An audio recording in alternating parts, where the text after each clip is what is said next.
Okay, great to have everybody here today, June 2nd, 2024, Sunday. And as many of you know, we're going to do these sessions once a month on the first Sunday of each month. That way you can calendar them out and you can have it, there on your calendar available for you to, tune in on to watch live. I'll put these recordings on my YouTube channel and on a page on my kelvinchin.org website, which is actually, I have it on my, you see it on the underneath my picture there, kelvinchin.org. I'll park these recordings in those two places, okay? And each month I'm going to have a different theme. So we started this last month um, in the first Sunday in May, and we talked about happiness because this is the Living More Happily Living More Happily Forum. That's the name of the forum, the LMH Forum, Living More Happily. How can we live life more happily with less suffering? That is the theme of all of these sessions.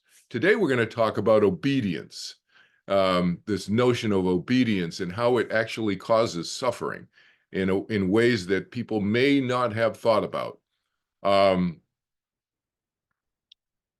Next month, I'm going to talk about love. So I already have some notes on love. And if other people, any of you have some themes that you'd like me to talk about, either set up a call with me and we can discuss it, or shoot me a text or an email or whatever.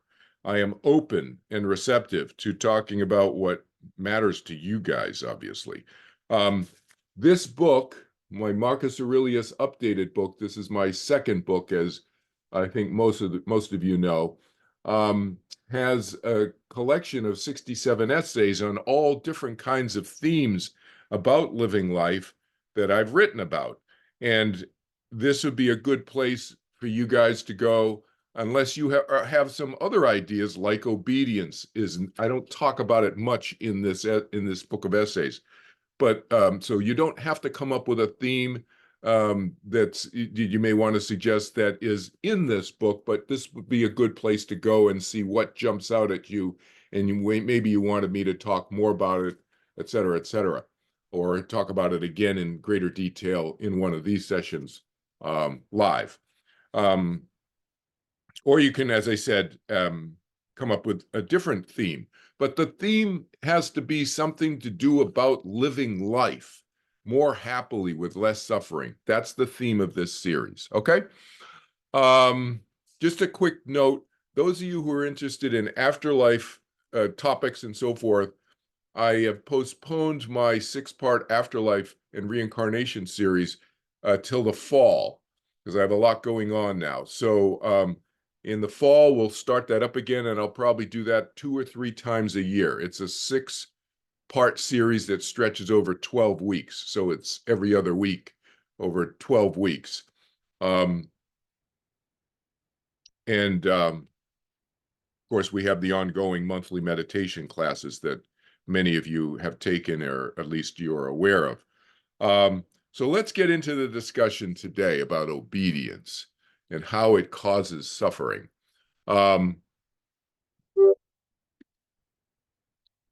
Here are some terms that you can listen for when people talk or how they think about themselves, different terminologies that's used that indicates a belief in obedience in the person who's labeling themselves this way, okay?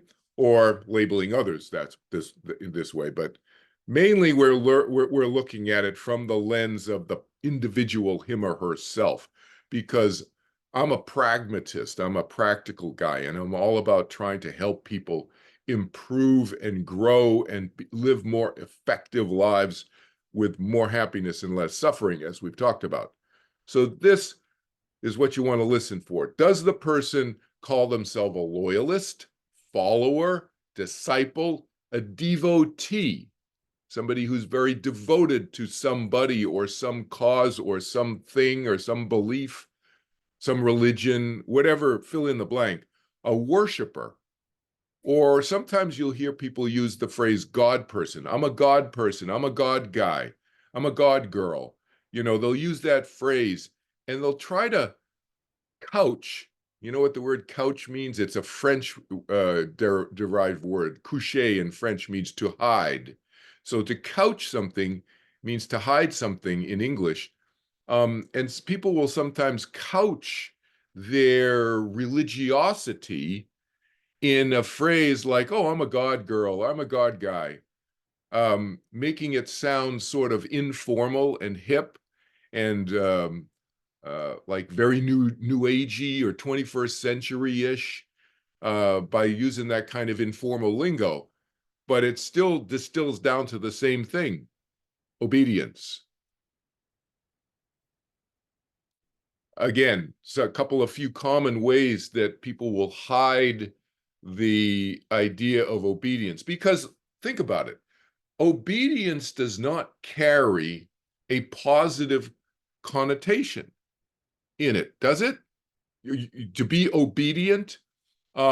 Yeah, sure, maybe if you're in the army, or you're in the military, or sometimes you're praised by being an obedient child, but pretty much after childhood, obedience is not considered a really positive thing generally, right? To call somebody obedient.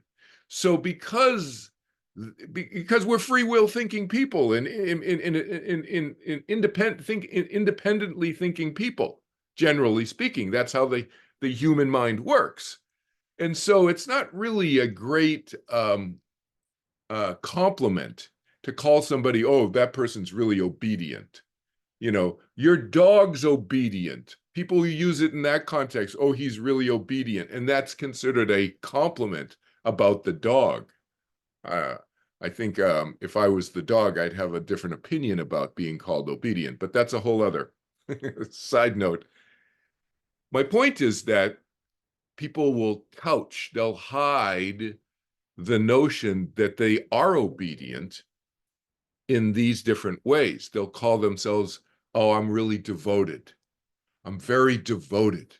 And in the spirituality, that's seen as a compliment, that they're a virtuous devotee of some guru or some or God or gods plural, or I'm a devotee of some other being, in other words, whether it's a being on this side or the other side, doesn't matter.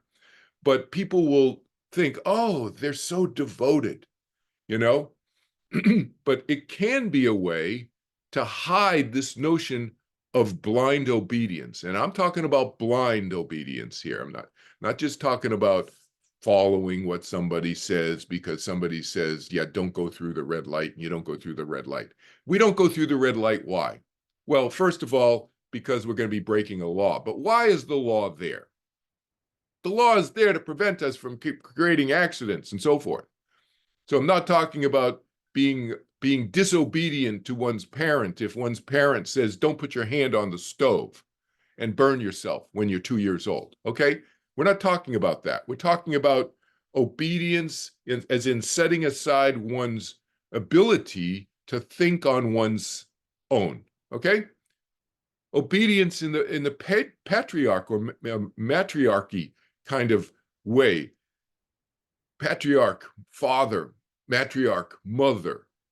The mother or father authority figure, and oh, I'm obedient to my parents. I do whatever I'm obedient to my mother. This obedience notion is culturally often seen as a sign of respect and love. But it's a red flag, I'm saying. Watch out for that. I'm not saying to be disrespectful to one's mother or father or anybody, or even one's employer. I'm not saying to be disrespectful. I'm saying watch out for when that respect crosses the line and becomes an obedience issue that we're talking about today. Okay? And you'll see why when we get into this a little bit deeper in a minute or two. Okay? Faith is another way to hide this notion of obedience. Oh, she has such great faith. Oh, her faith is so deep. His faith is so deep. It's a sign of deep belief. But again, potential red flag. Okay? What's the irony? The irony here is that blind faith in another demonstrates a lack of faith in oneself, doesn't it? And what greater lack could one exhibit than a lack of self-confidence, a lack of self-esteem, a lack of belief in oneself? Those of you who've been in any of my classes already, you know that to me, that's our primary responsibility, I would say. And I don't use the word responsibility lightly. Those of you who've been in any of my classes, you know I do not use the word responsibility, the concept of responsibility, even very often. But I will use it here, and I will use it very firmly and strongly and assertively, intentionally here, that our responsibility is to ourselves. People will pay lip service to that, and they'll say that phrase because they've seen it on some maxim, on some social media page, or they'll see some one of these common things where they'll put some Albert Einstein quote up there on social media that Albert Einstein never even said, but they'll put it to him or somebody else who people go, oh, wow, that's a genius saying that, and they'll just attach it to people and they'll put quotes like that up there. But no, what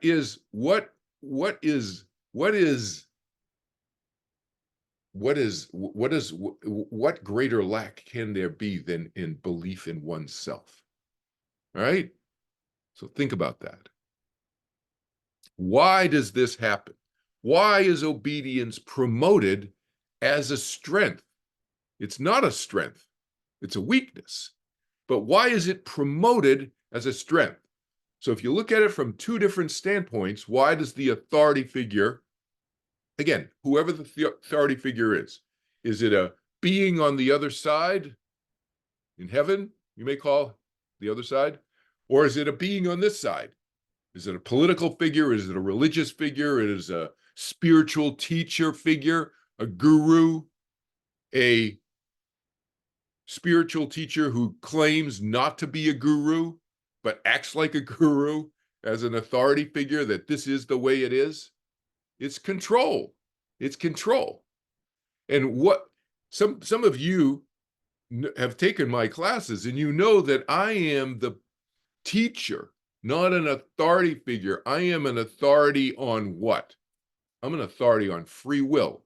I'm an encourager of free will, of teaching the principles that you can take or leave. And that's the mark of a teacher, not a guru. That you can take or leave whatever I say or whatever a teacher says, and you can use what's useful and you discard what is not useful for you at the time. You set it aside. Maybe you throw it away if it really doesn't fit for you.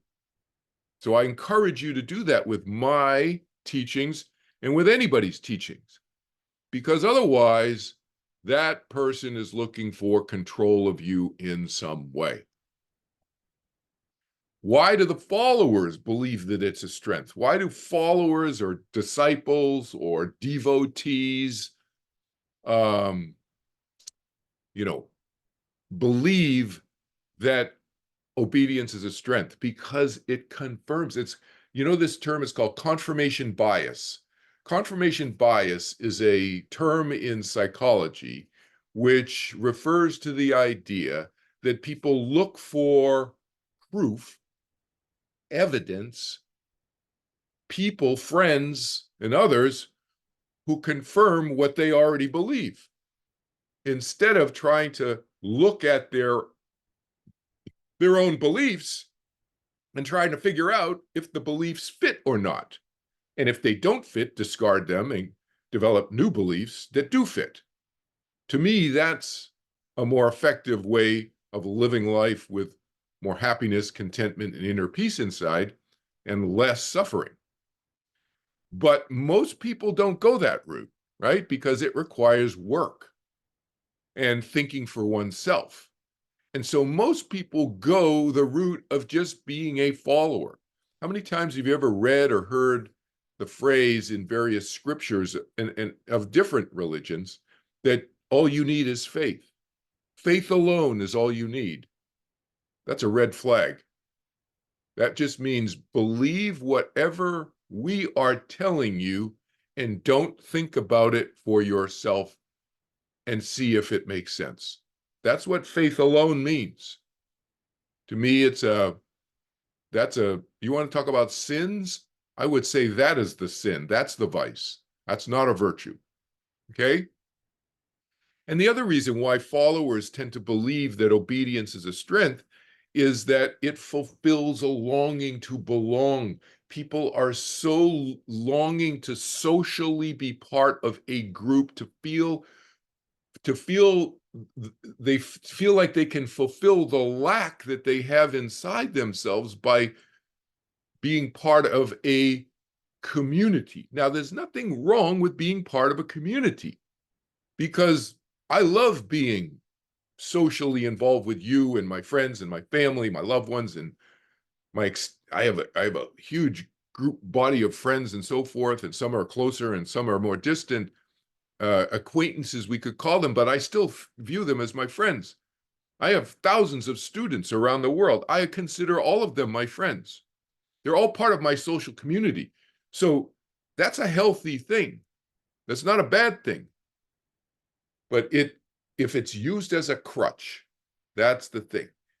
Ask yourself, need to be honest and candid with yourself. Do you find yourself drawn to groups because you feel a lack within yourself?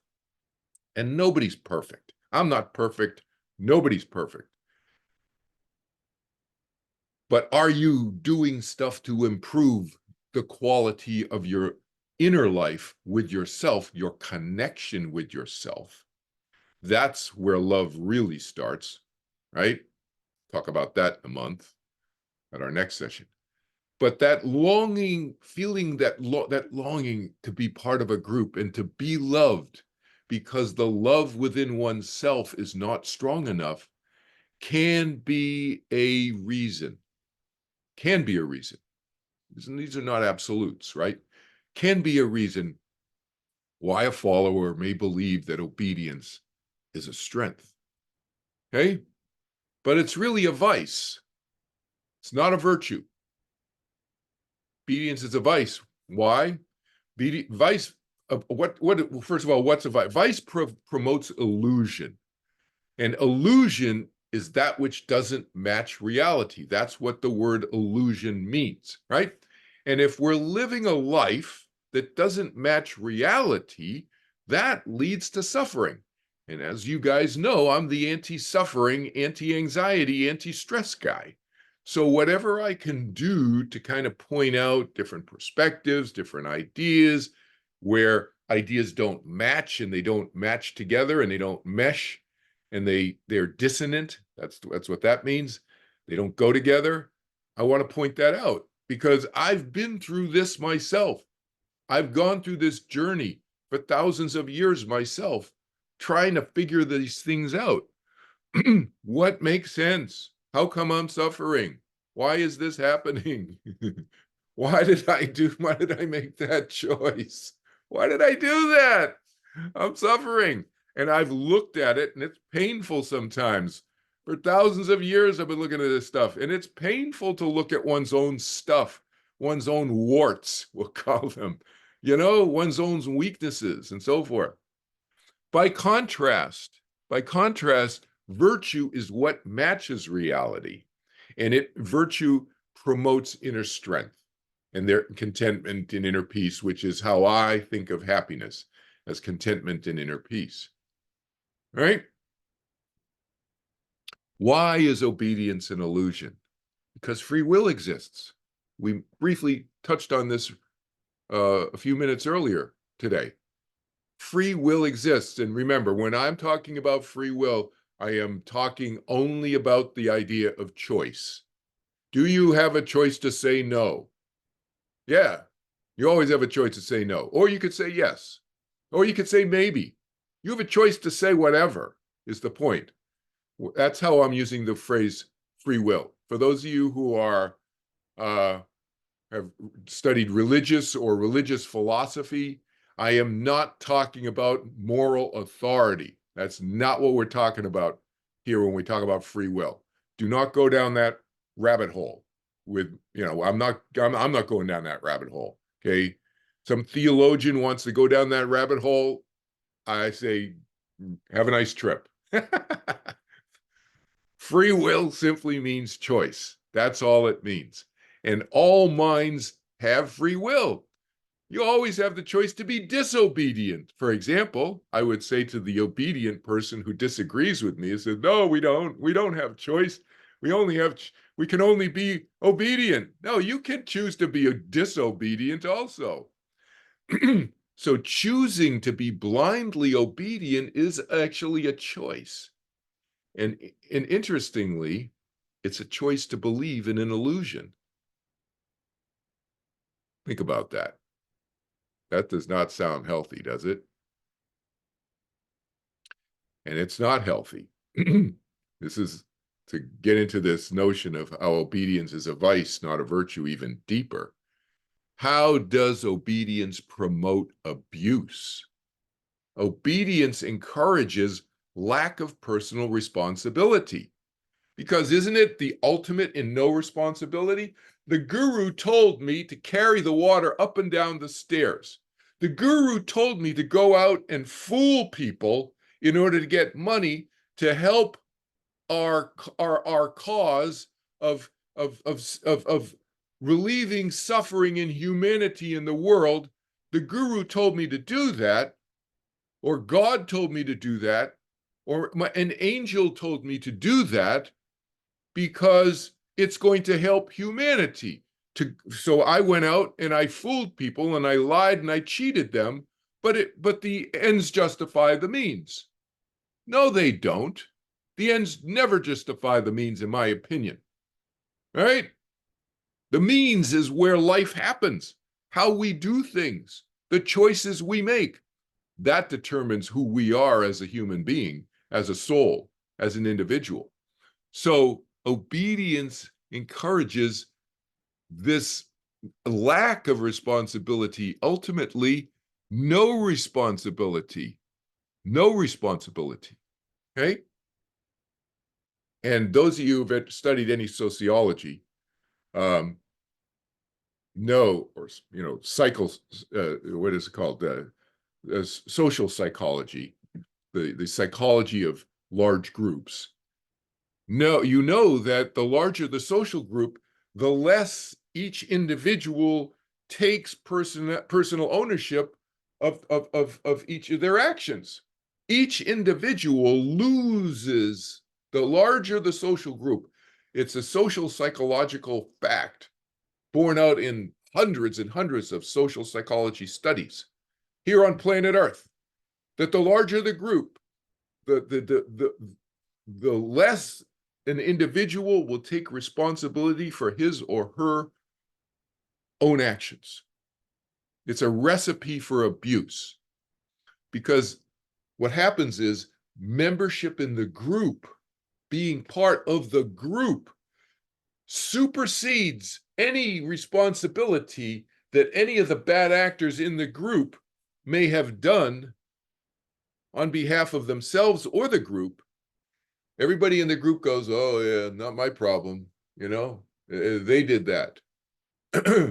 So the larger the group, the less responsibility anybody in the group takes for bad actors. All right?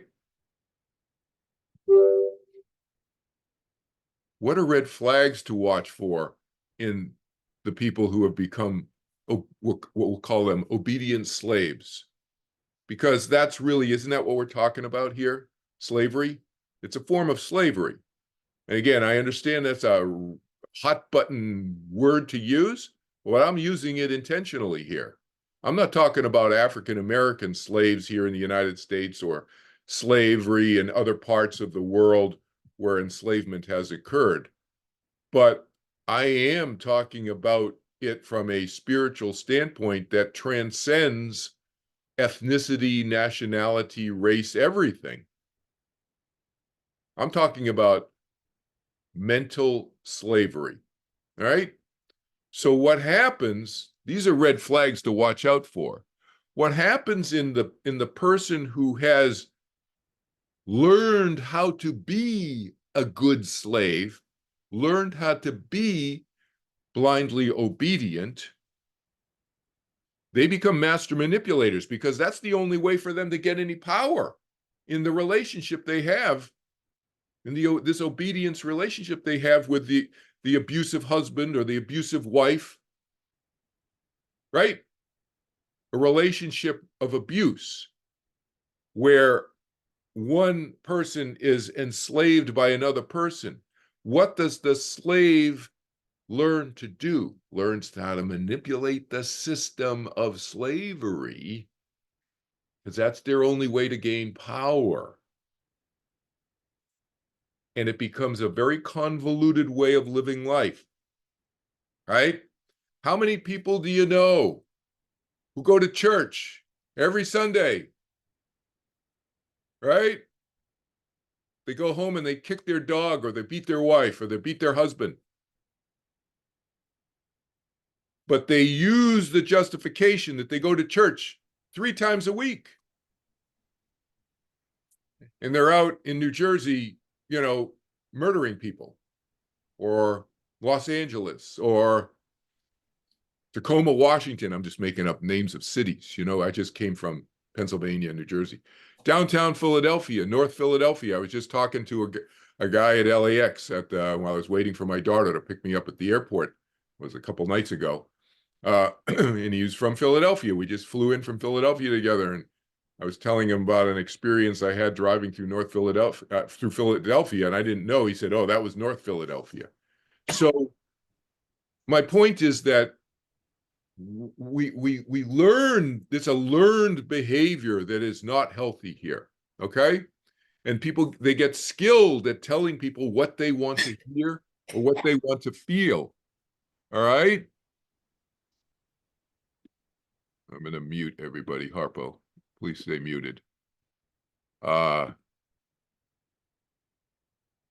Okay. Skilled at hiding their true feelings and thoughts, and adept at lying. That's the ultimate. Get really good at lying. All right. Oh, I went to church. Oh, no, you didn't. As if going to church is going to somehow save them from their bad behavior. I went to confession. I told the priest everything. Oh, no, you didn't. Or as if that's going to get rid of their sins and their bad deeds, which it doesn't, by the way, as an aside. But they get adept at lying in any kind of relationship, saying one thing, meaning something else, right? Hiding the truth is what lying is, for those of you who want to get clarity on what does he mean by lying. Untruths. Some other red flags to watch out for in those people who've become obedient slaves here. They can fool themselves into thinking they're saintly, because after all, they would say, they have an absolute obedience to God, and God knows everything, and God can really, God controls everything. I'm a God girl. I'm a God guy. I do whatever. His will be done. Thy will be done. His will be done. His will be done by me, regardless. Really?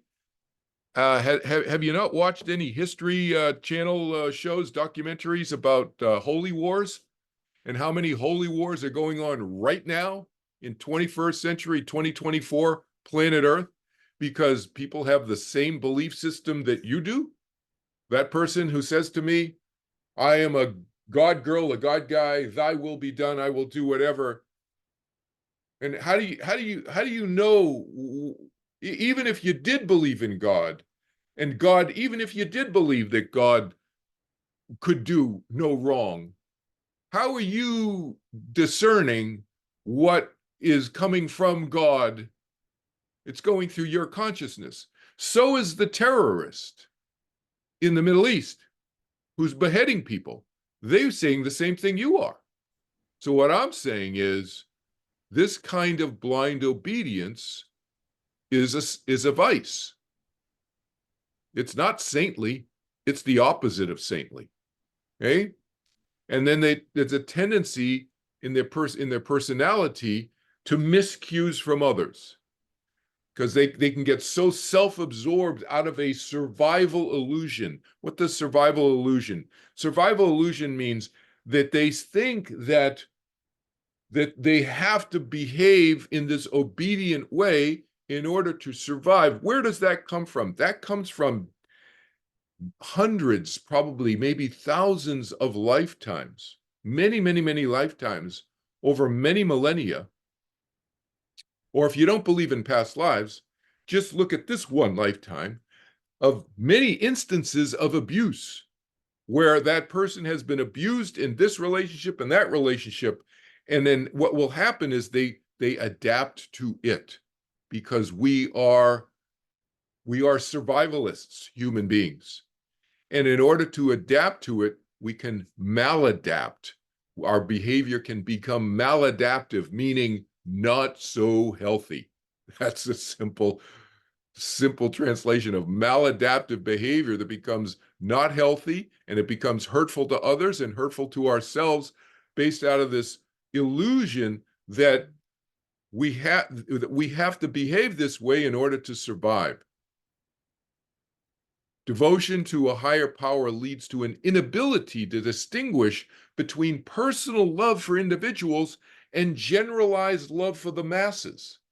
How many times have you ever seen people in your family, your friends, or your work co-workers and so forth, people who are devout in their belief to a higher power, whether you call it God or God's plural or Yahweh, you call it whatever you want, or a guru, an individual in physical form, in other words. It doesn't have to be on the other side. It could be on this side. A being on this side in physical form too. Either way, but have you ever seen that happen, where their ability to love an individual and to make individual choices of intimate personal expressions of love to the individual that are genuine, not fake, not acted out. Because remember, we talked earlier about how they can tend to be really good at making you hear or feel the way they want you to. But but how many times have you seen that it comes out not genuine, and yet the view from the masses that they're an incredibly loving person. I can't tell you how many stories I know of gurus on this side who have millions, tens of millions of followers who love them, and they feel the love from the guru, and yet individually, this is not all gurus, okay? I'm not making this general statement to everybody, but how many of them have used that position in an abusive way? Okay? That's a lack of personal love for individuals, in my opinion. All right. So to end this session, I'll just wrap it with this, and then we'll open up the discussion. How do we avoid toxic relationships with the obedient people, the obedient person? And again, I'm talking about this devout obedience type of obedient person. Look for the degrees of obedience in their personality traits and their behavior. How much do they promote this notion that they are obedient? Look at their social media. Listen to them, how they talk. watch their behavior. Okay? So you've heard me talk about judgment before in other classes of mine. And you can go on my YouTube video and if you YouTube channel and you can type in the word judge and then there are 2 videos on my public YouTube channel. You'll see that where I talk about this, what I'm going to say to you in great detail, but greater detail. But we do not judge a person's soul. We cannot judge their consciousness, their level, where they are. That's a complete waste of time. I'm still trying to figure out myself in my eternal journey. How can I judge other people's soul? But I judge their behavior. And if their behavior is toxic, I leave. Okay? So that's how I live my life. How you live your life is your choice. But I do recommend that we judge behavior. If we don't judge behavior, we go through lifetimes and lifetimes of not learning anything about other people and ourselves. And what you'll find is that people who are in this no judgment zone, I don't judge, I never judge anybody, they do this, I love them anyway. Those are the people who are the most obedient, the most toxic, and the most hurtful, and completely unaware that they're hurting others. So, and for lifetimes, for thousands of years, caught up in that eddy. Those of you who've heard me talk about this, use this analogy that I came up with recently, like in April, I came up with this analogy of getting stuck in an eddy on the side of a river, on the shoreline of the river. Instead of being in the flow, in the current flow of life, getting an eddy, E-D-D-Y. It means in a circular motion of water, just stuck and just going in circles for thousands of years instead of moving forward with their lives. So look for this, degrees of obedience. The more obedient the person appears and professes to be to some other being or something external to themselves, the more they're likely going to get caught up for millennia, thousands and thousands of lifetimes in this circle and not moving forward. And the more likely they'll be on the road to suffering, both for themselves and for those around them. Their toxicity will color those relationships with others who are close to them. Okay? I hope this has been helpful. It's not an easy subject to talk about or to consider. I understand that because many of you have histories of being in obedient relationships, and it's not always easy to extricate, to pull yourselves out of those relationships when you're in them. And I get it. I understand. It can be difficult. So again, I want to open this up to discussion now. Questions, comments? Go ahead, unmute yourself. Feel free. Susan, you got questions? You're always a good question person. I don't really have questions. I agree with what you said. I think it's obvious that, I mean, actually, I'm in a spiritual book club and we've been reading a bunch of Buddhist type books, and some of them are written by gurus, and they talk about the obedience that they require, that their students should do whatever they tell them, no matter how painful it is or how unexplained it is. And I don't agree with that at all. So I agree with everything you said. Well, thanks for raising that, Susan. It's a good point for me to comment a little bit more on. So thanks for saying that. Susan brings up this notion and that there are Buddhists, and again, they're not all Buddhists are the same. There's a huge range of Buddhist beliefs out there. I mean, there's like there's Buddhists who don't believe in other Buddhist beliefs. So I mean, if people don't understand Buddhism, they think it's some monolithic thing. It's not. But there are Buddhist guru types who say you got to do what I say and you don't question what I'm going to say. And the reason, and it's not just Buddhists, it's Hindus, so forth. It's not just in the East, it's West too. I mean, you have, how many preachers do you know that say just follow what I'm saying and so forth? It doesn't matter what spiritual group you're talking about. This notion of just blindly believe and do what I'm telling you is based on what?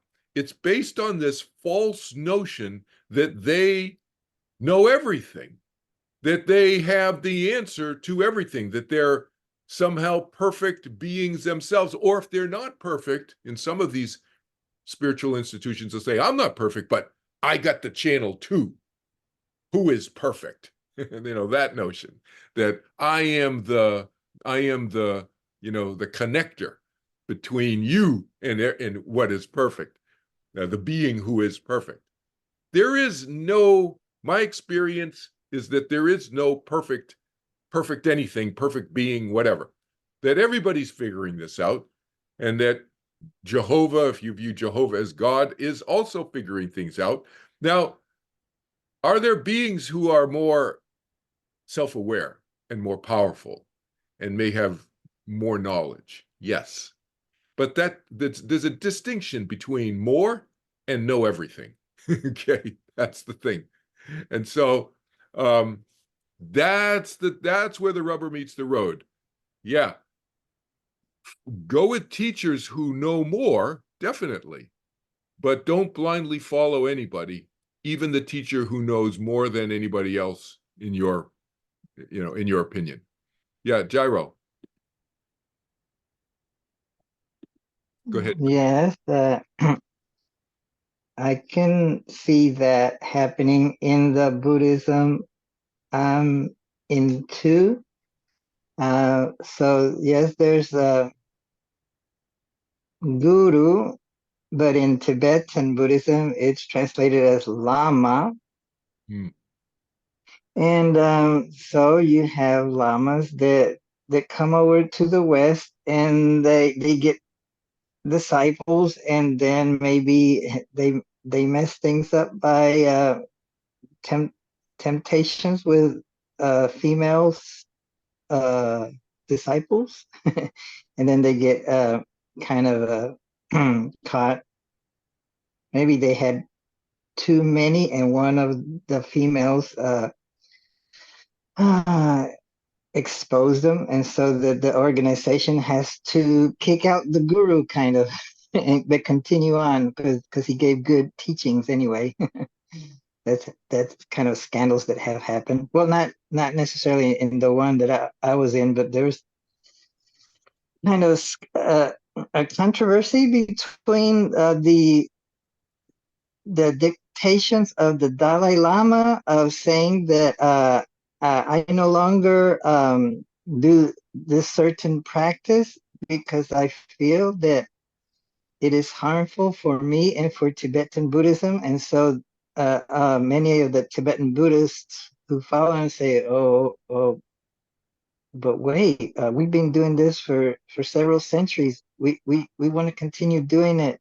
Are you banning that practice and that doctrine? No, we don't want to do that. But others said, oh, okay, yes, we got to follow what you say. Otherwise, we might lose our followers who also follow the Dalai Lama. So it's been a controversy that involves a belief in a certain spirit that became elevated to Buddhahood, but the Dalai Lama said, no, that Buddha is still a worldly spirit, so I quit doing that. And so maybe half of his followers said, okay, we'll follow you, and the other half said, no, we want to keep doing that. And so there's a big Yeah. uh, So let me comment on schism. that. Let me comment on that, Gyro. Thanks. So let me comment. So yeah, The bottom line, main word in what Jair was kept saying was followers. Followers, followers, followers. You know how many times he said followers. So that's the problem, is that what I'm saying is this obedience is the problem. Blind obedience, because that's what they're doing. They're following, they're blind. Now, interestingly, some of them are choosing not to follow the Dalai Lama. That's a good thing in a sense, because I'm not saying they're right, but I'm saying it's a good thing in the sense that it's an expression of their free will. That's what I was saying. You can choose to be disobedient. Also, that is free will. We have free will. So make the choices ourselves is my suggestion. A quick aside, and I'll go to you, Chelsea. I see your hand up. A quick aside on the Dalai Lama. So some of you know about the 30th November talk, and I'm not going to get into that right now, but you know what I'm referring to when I refer to the 30th November talk that was given in 2014. And it was a set of communications from beings on the other side. Jehovah, Jesus, Maharishi, who was also John the Baptist in a previous lifetime, etc. Shankara, who was Vyasa, and Archytas, the Greek philosopher, but he was also the Vedic, one of the Vedic progenitors, we'll just say, wrote the Mahabharata and the Bhagavad Gita.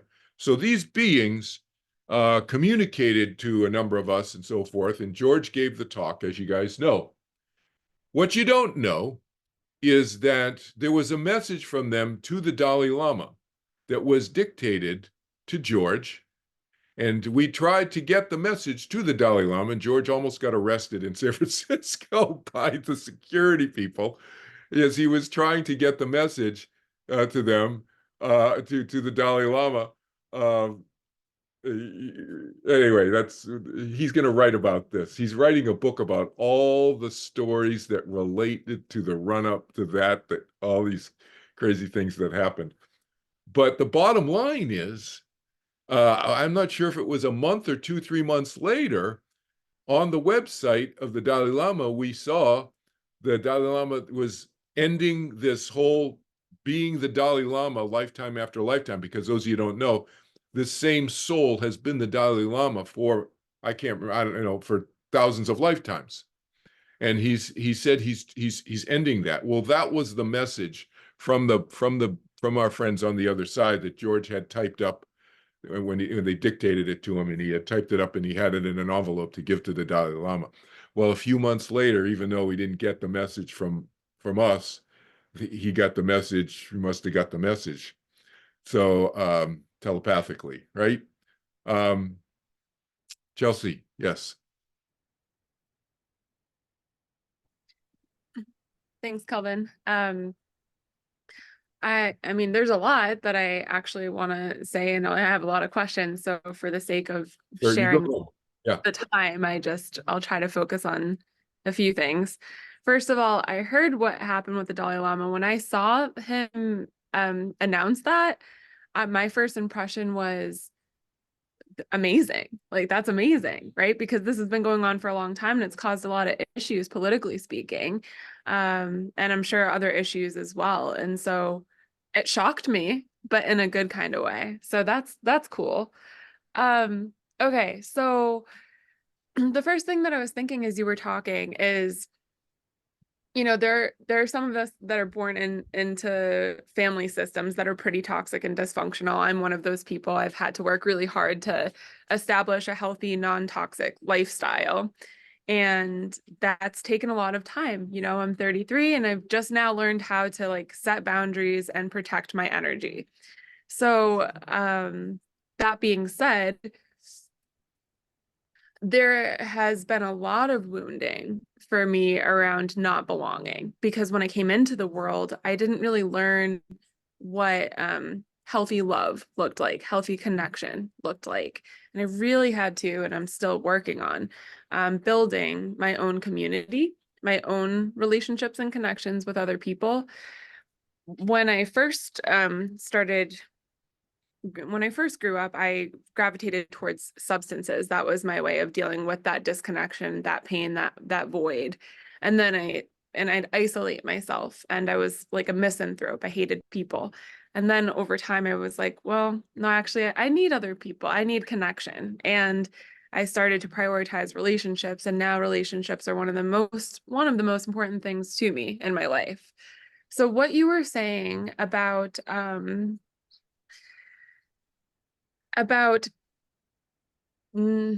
there's this like deep longing to belong. We all have it. If you've ever taken Psychology 101, Maslow's hierarchy of needs, like the second one after getting your like basic needs met is belonging. And so we all have it, but we're more susceptible to having that like deep yearning, I think, if we come from backgrounds where we didn't get a lot of that in the first place. So I think those are the kinds of people who are more vulnerable to join things like cults or like toxic communities. And luckily, I've dodged that bullet so far, but I do deeply value relationships and being around people who have energy and who have nervous systems that resonate with me in a very healing way. So I'm sitting with this balance of what you said around like virtue being the most important thing and our relationship with ourselves being the most important thing, while also honestly speaking, I do feel like I actually need other healthy human beings to resonate with in order to continue to grow psychologically and spiritually as a person. So that was the first thing. I'd be curious what your thoughts are on that. It's not an either or. Yeah. But the key word that you just said in your last sentence or two was healthy relationships. And if we don't have and I'm using virtue in the ancient Greek sense of the word virtue. Okay, virtue in the ancient Greek sense means knowledge with oneself, knowledge inside oneself. That's where connection knowledge. It's when I use the word knowledge. I mean knowing about ourselves, but also connection with ourselves deep within. That's the foundation for then developing healthy relationships with others. So I am all for friendships, we'll call them, different degrees of friendships and relationships with others. But we got to start inside first. So it's not an either or, it's a both and, but it's a first this. Because if we first go to group and not deal with ourselves inside, that's what I'm talking about when I was talking about an obedient person. That's the tendency for a blind obedience person, is to not deal with their stuff, is to push it off, is to just get caught up in that eddy on the river, side of the river, on the shoreline, and be okay with that because they've negotiated with themselves and they've figured out all the machinations, how to manipulate people and this and that in relationships, and it can work, but they don't really move forward. They just get stuck in the shoreline. Does that make sense? Yeah, that makes sense. And you obviously know, Kelvin, I have a background in psychology. This is reminding me very much of social psychology and group psychology, because we can oftentimes get to a point where we start to identify so much with the group or the organization or community that we internalize that as our identity, and then we can no longer have both and, like you said, like we can be a part of the group, but we've got to stay in touch with ourselves too. So that's helpful. And my other question was, you said something about it wasn't obedience. You used a different word. Oh, non-judgmental. When people say things like, I accept everybody and I'm non-judgmental, you said, watch out for those kinds of people. I was wondering if you could elaborate on that, because in my mind, I think, well, isn't that a virtuous quality to have? It's only a virtuous quality insofar as accepting the person for who they are. That's the way to that's a way to kind of language the virtuous aspect of that. I accept people for who they are. I'm not trying to change them into something they don't want to be. So I accept people that way. I don't accept their bad behavior, though. So I draw a distinction between who they are and who they choose to be. That's one thing. And the second, it's a very different thing, is their behavior. Now, you might say that their behavior is an expression of the former. And I say, yeah, it could be, but I still accept them for who that is, but I'm not going to accept their behavior. Therefore, I am going to leave them in my wake.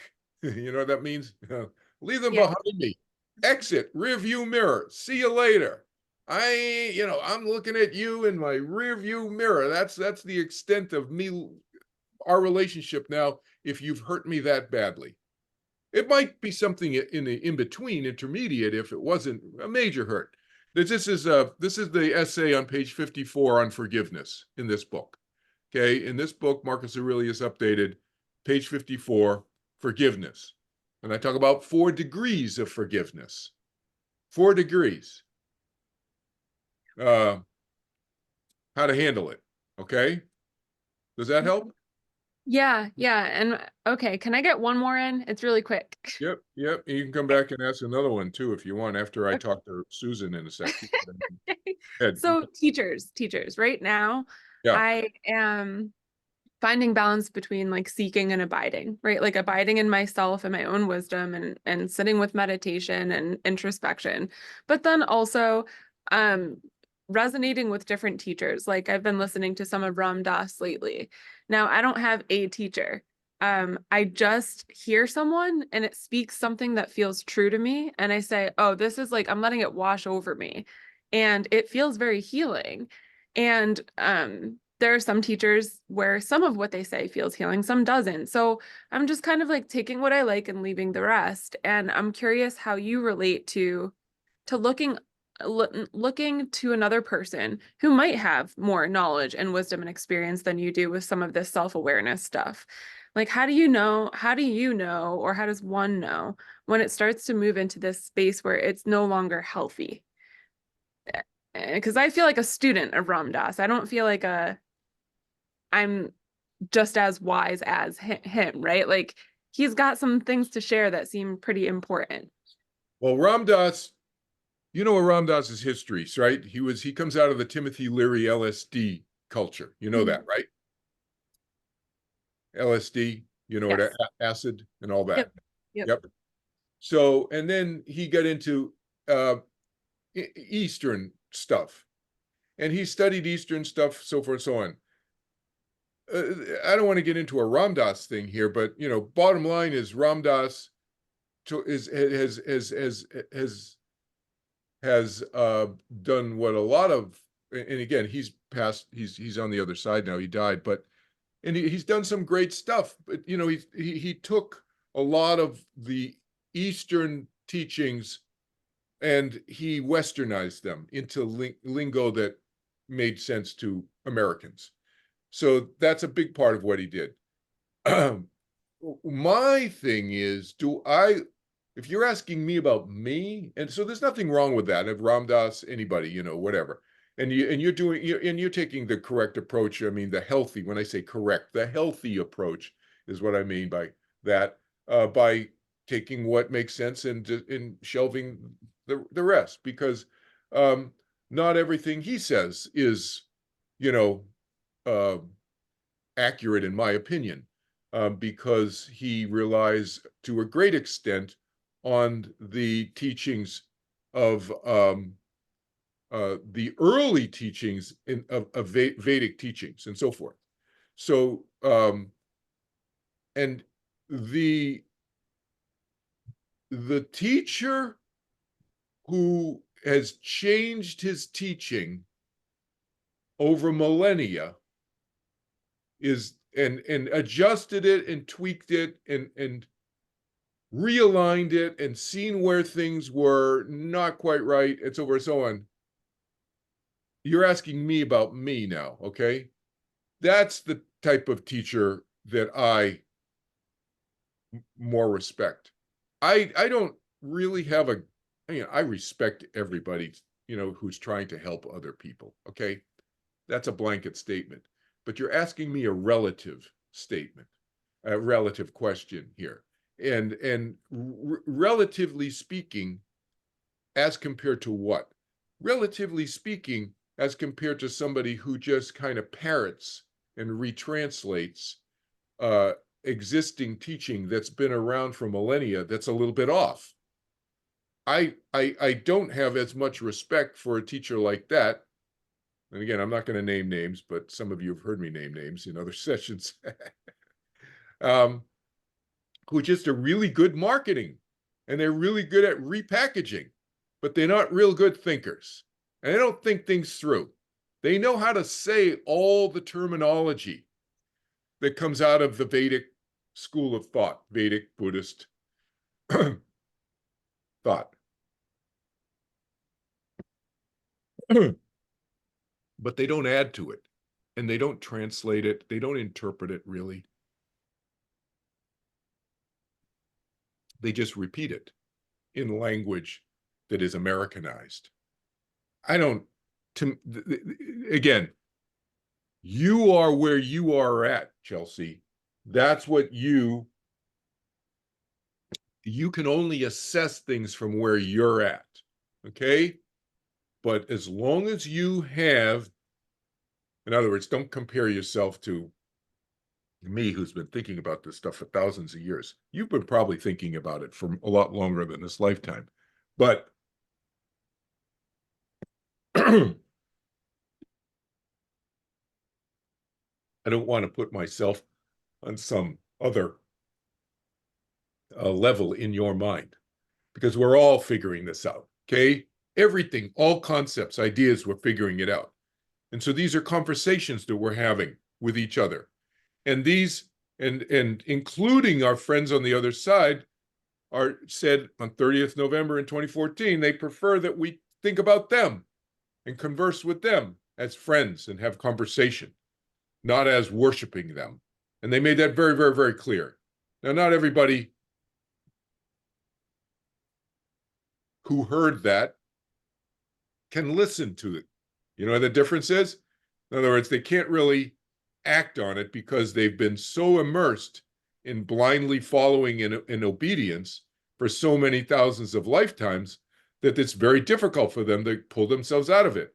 But that was my talk. That was the point of the talk today, is to help promote people to pull themselves out of that obedient thinking, because it really does not serve the individual or those in their orbit, their friends, their loved ones, in the others in their universe. They're actually promoting suffering. So does that answer your question though? Yeah, that was really helpful. And this is, yeah, it's just good to be here. I appreciate these talks. They're fortifying. Great. And thanks for your idea for me to do this. So, let me know if you want to come back after Susan. Susan, go ahead and ask me. I was just going to support what you were saying about how you need to trust yourself and have relationships. Because if you don't trust yourself, how do you decide who to have a relationship with, or what teachings you want to accept into your life? So you have to start with self-knowledge and self-trust, and then connect with other people. I agree, connecting is really important, and self-trust is important. Yeah, no, yeah, it's good to hear you reframe what I said in your own words. But yes, absolutely. We gotta go and connect with ourselves, that self-trust first. And the self-trust is never absolute. You know, I don't want people to get this notion that, well, I gotta wait around. No, that's the flow of life. That's living life in the river where the current is flowing. It's where we're in the flow of life, and we skin our knees sometimes, meaning we make a mistake. We trust ourselves, and I trusted myself, and I've done that, and I've done it recently, where I trusted and I made a mistake, you know, and it can be hurtful, and it can happen. All right. And sometimes you're with people who are really, really, really, really good actors, you know, and they're better at it than you are.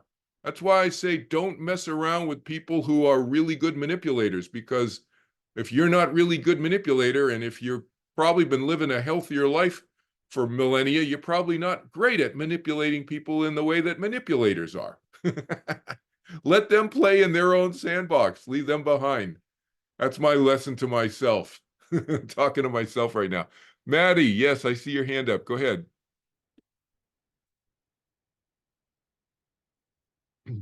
I lost myself, but I also need to lost the people who are walking with me or providing help to me. Yeah. So it's not just trusting ourselves. Yes. So you're right. You have to trust yourself, but you also have to trust those people who are caring for you. Absolutely. And but where does that come from, Maddie? And you and I've had lunch together when I was in Philly, when I was in the Philadelphia area. And what did I say to you at lunch? I said to you that, Maddie, you were telling me stories about your caregivers and so forth. And the main thing that I said to you about this particular point that you're talking about is that you are really good at choosing and changing a caregiver when the caregiver is not meeting your needs. Then you changed, and you've done this a number of times. You gave me a number of examples. Now, what is that? And now I have a real connection. Right. So the one who I feel the most, we actually get along. We joke around. We know each other.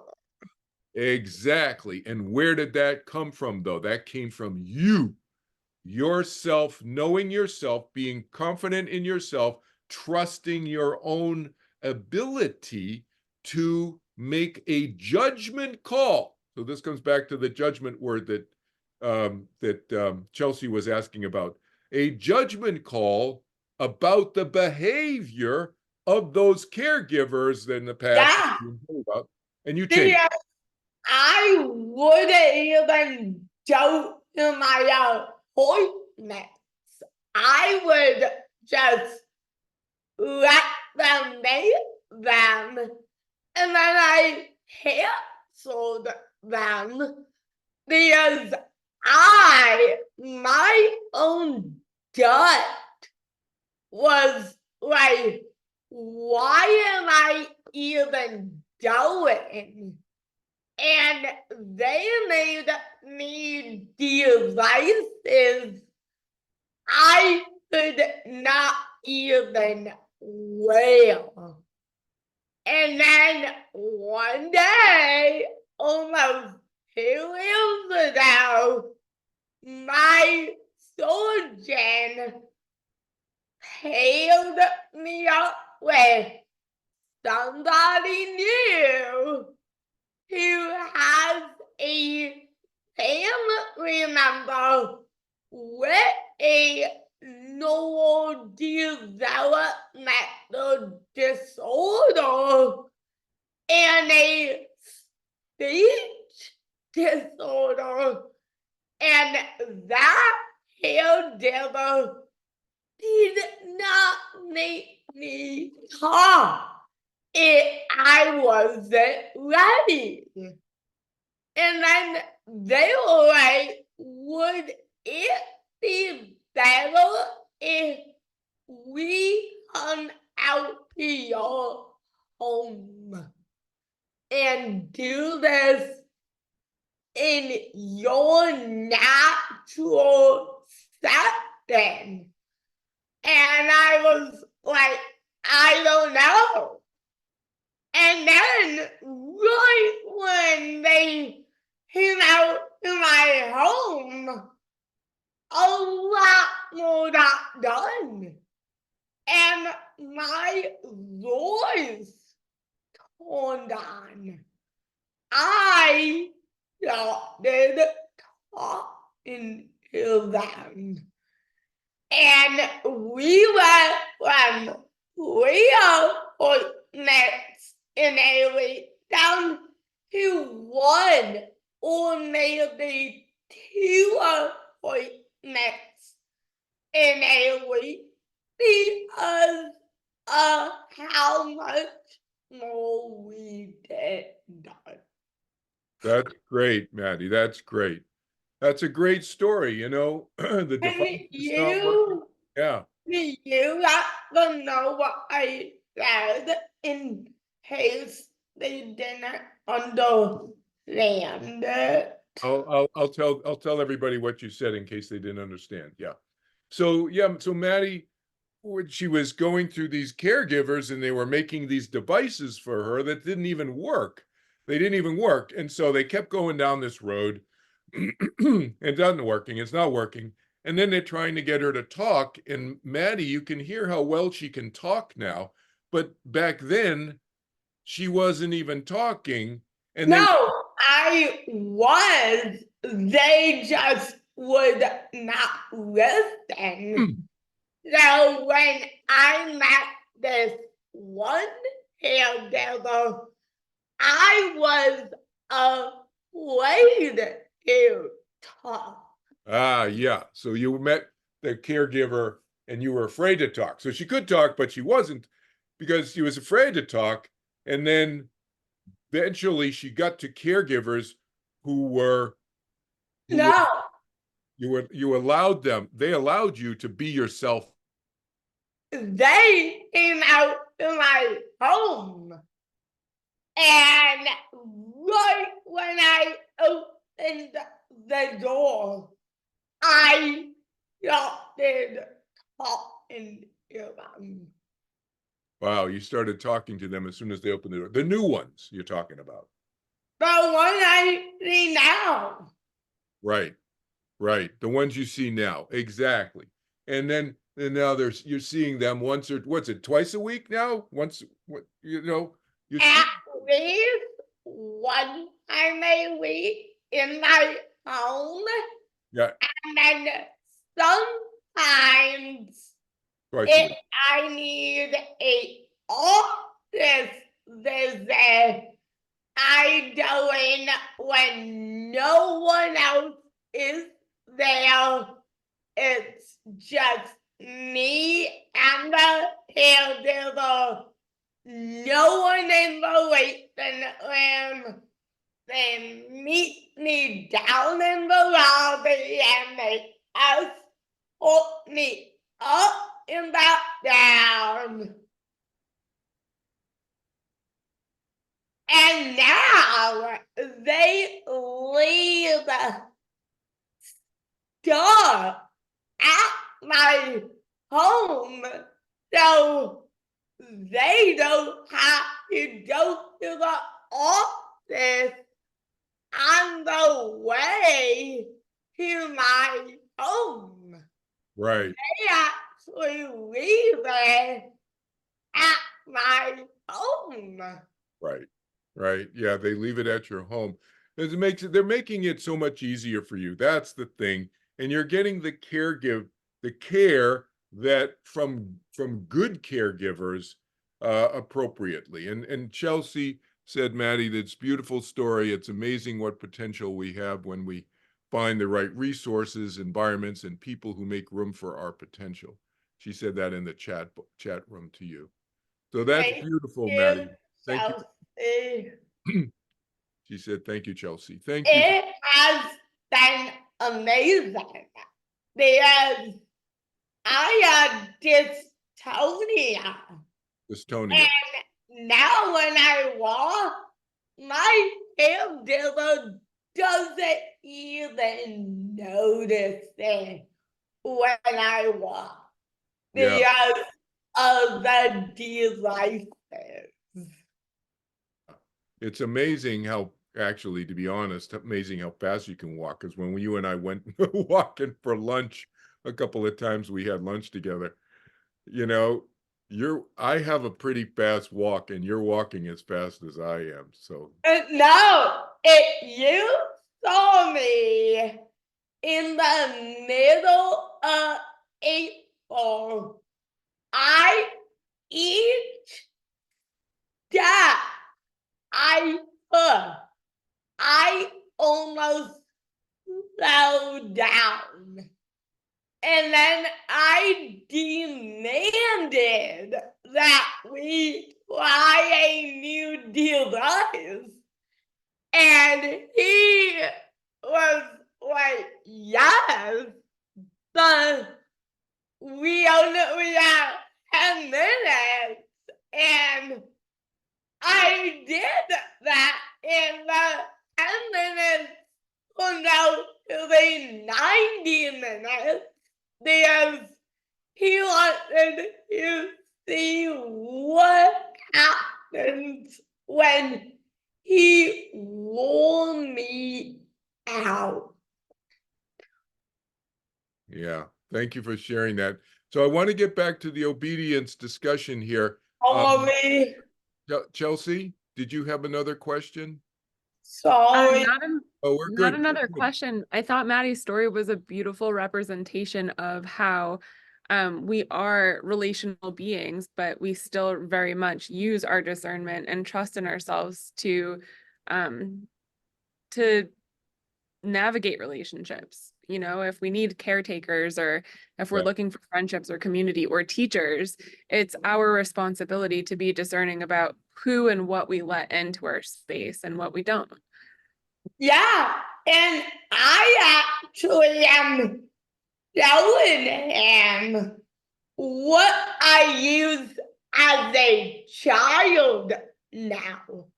That way he knows that background. Yes. However, it took me 2 years to get to that point. To open up more. Right. Took you 2 years to get to that point, for them to open up more. That's the thing, Maddie, and this is what I told you at lunch, is that this goes to the obedience issue of how we each need to take control Yeah. as much as possible of our own lives, no matter how challenging a situation might be, whether it be, in your case, physical, and it could be psychological, it can be emotional, it doesn't matter. We each need to take more responsibility for our lives. And you're a great example of someone who has done that, who has tremendous physical, biological challenges. So you're an inspiration, and you're underscoring what the message, the underlying message of today's talk about obedience is. I am.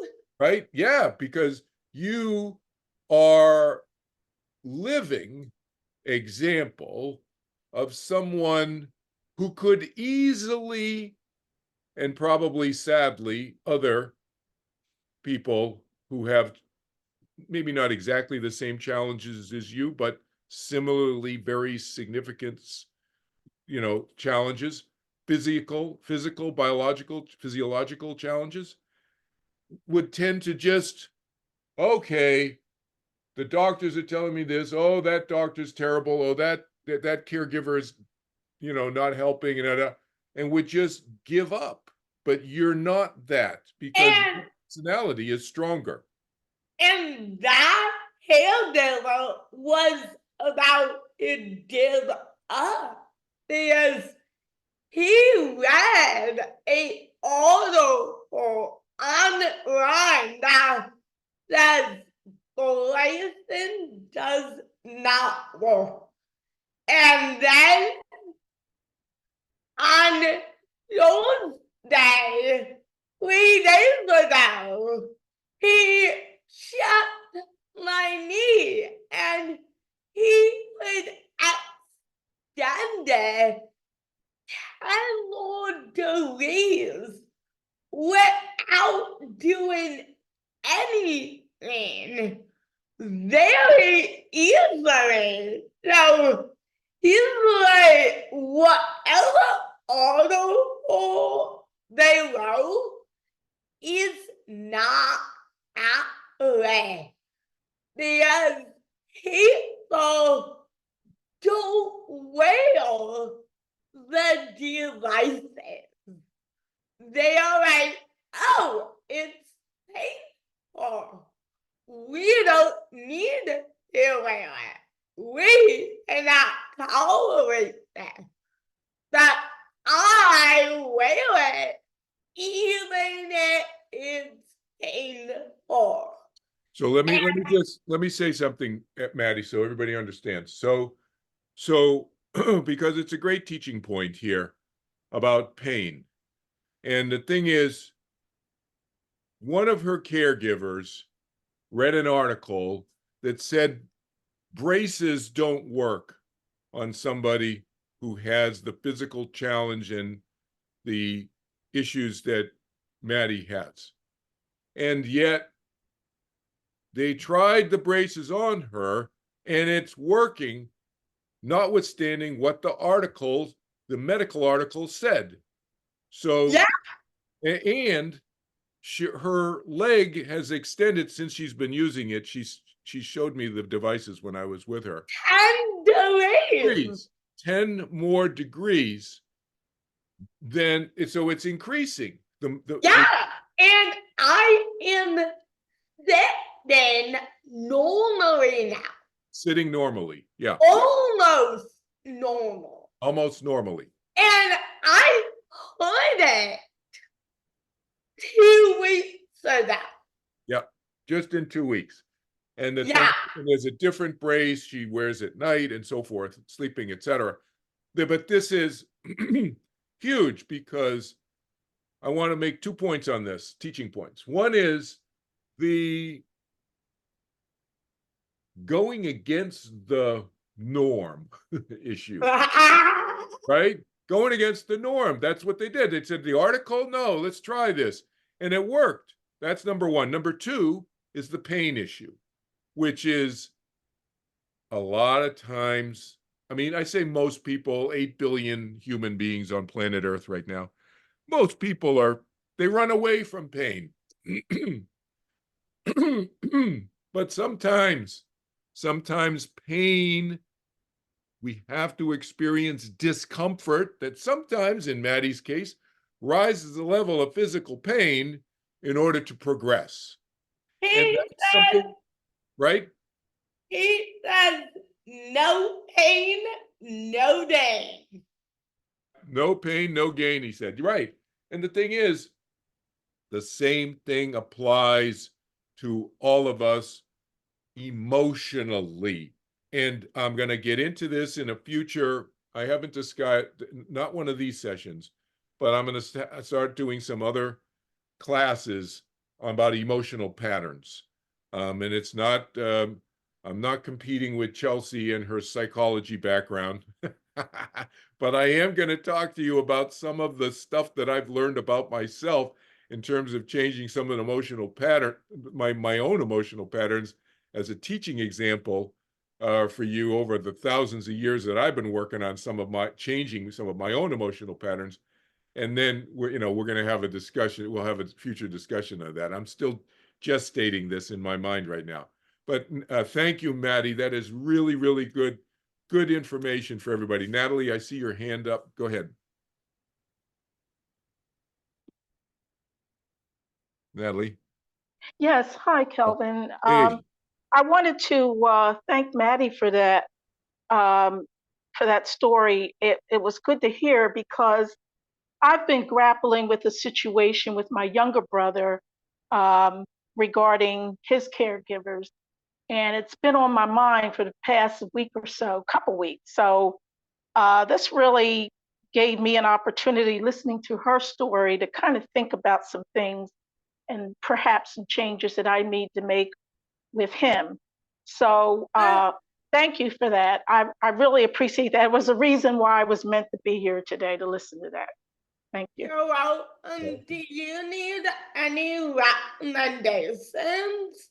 Because my caregiver, he arrives very calm, quiet, relaxed, calm demeanor, and read it a lot. That Natalie, do you need any recommendations? Do you need any recommendations? Not right now. There's some things I'm looking into, but I thank Maddie for that, for the offer.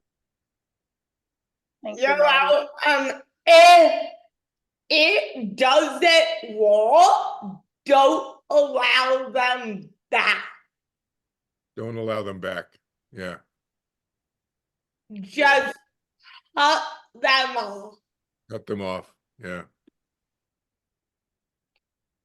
Because they are working for you. Yep.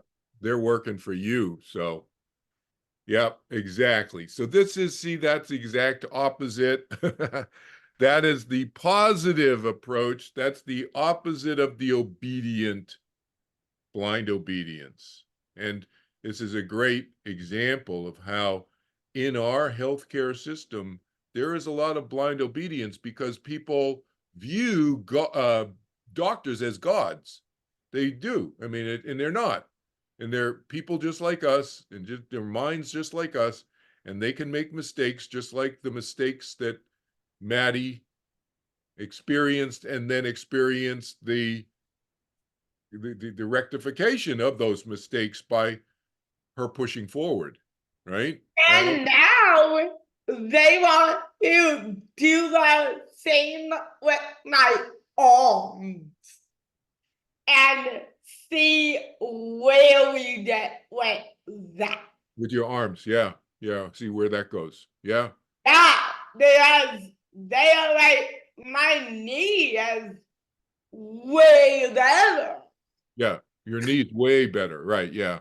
I mean, I could see it even the 2 times we got together, right? What was it? I don't know. I can't remember exactly. Let's see, it was maybe 3 weeks apart or something like that. You know? Yeah, but if you see me now, Yeah. Yeah. Yeah, no, Chelsea put in the notes here. Yeah, healthcare, Western especially, such a terrible breeding ground for this toxic dynamic, the blind obedience to the doctor. Yeah. And the insurance companies have made it more difficult too, because the insurance companies are in the business of making money, and that means not paying out claims when they don't have to, or paying out as little money as possible, so to keep their shareholders happy. And so they've made it, I think it's down to like a 7-minute visit is the visitation time that doctors are typically allowed. 7 minutes, really, with a patient? You know, the patient takes you 15 minutes to tell them their story. And so it's just a quick bump, bump, bump, bump, bump. And so it just adds to fuel to that unfortunate situation. Maddie? however, Yeah, go ahead, Maddie. I want to add to that because with devices, as a adult, you're not allowed to get a new device for every 5 years. So now, when they write up my evals, they write right at that the other device around 6 months or 90 days, so the insurance company knows it's not 5 years. Interesting. Edith, I see you have a question, Edith? Why is that interesting. Just following your story. That's why it's interesting. It's like how the business is working from behind the scenes, insurance wise. Edith, go ahead. We're gonna have to call this a session because I generally we're going an hour and 40 minutes. So, but it's been a great discussion. So, Edith, Oh, Edith, yes, doing mute. Edith, did you have your hand up? Chelsea said you had your hand up. I missed that somewhere along the ways. Edith is muted. I know. Edith, I got it. I okay, got there it. you go. Yeah. Okay, you brought me back. Okay, to end this, when things fall apart for all of us, Mhm. how do you live a happy life? Well, what do you mean things fall apart? Well, people get sick, they die, all the stuff that's going on, Yeah. wars, everything. Well, When things fall apart, well, how do you get through it? you have control over yourself. You have control over your inner life. Sure. That's what you have control over. We don't, I don't have control over 8 billion other people on planet Earth and the choices that they're making. I don't have control over that. So my happiness is not based on what's going on in the world. It is to some degree, but not to a major degree. My happiness, I'm talking about Kelvin Chin now. Yeah. So my happiness is based on what is going on in my inner world and my immediate world, which is what I have a greater influence over. My family, my friends. And I can choose who my friends are. And I can choose how I interact or don't interact with family members. Now, fortunately for me, I don't have any toxic family members like some of my very close friends have some very toxic family members. And so they choose not to have a very close relationship with them. And that increases their own internal life, which is I'm referring to as their own happiness. So that's the simple formula, right, Edith? Is Okay. to pay attention to ourselves, look, you've heard me say this for thousands of years. Well, you've heard me say this for many years, this lifetime, but I've been saying this for thousands of years. Control what we can control and let go of what we cannot control. I cannot control world politics. I cannot control the world economy. So within that structure of that huge system that I don't have control over, what can I do to increase my happiness? Yeah. I look at my budget and I live within my budget so that I don't have pressure like I used to have when my kids were little, and I had a lot of pressure to support my family. Okay. So I don't have that pressure now. My kids are older and so forth, but I still could create unnecessary pressure on myself by living beyond my means. So I do not. So there are things that we can do in our immediate life that we have control over. That was just giving one example, right? One example of something I have control over that I can control that increases my level of happiness because it reduces my level of stress, and that increases my flexibility and my level of contentment and inner peace, right? Perfect. All right. Gotcha. I gotcha. It's a good question. So thank you for everybody. Yep. Thank you. Thanks for everybody coming and all the great discussion today. We'll see you in a month. First, you're very welcome. Very nourishing, people are saying in the chat room. Great to see everybody. I hope this has been helpful, and we'll see you next month, first Sunday of July, where we're going to talk about love, and we're going to talk about love in a different way than in the way that most people probably think about it a lot of the nuances of a loving relationship and how to love in the world and so forth. Okay. Good. All right. We'll see you then. Take And care. we love you. Oh, thank you very much, Edith. Thanks. Thank you, Kelvin. Thanks, John. Thank you. Take care. We'll see you guys. Bye, Maddie.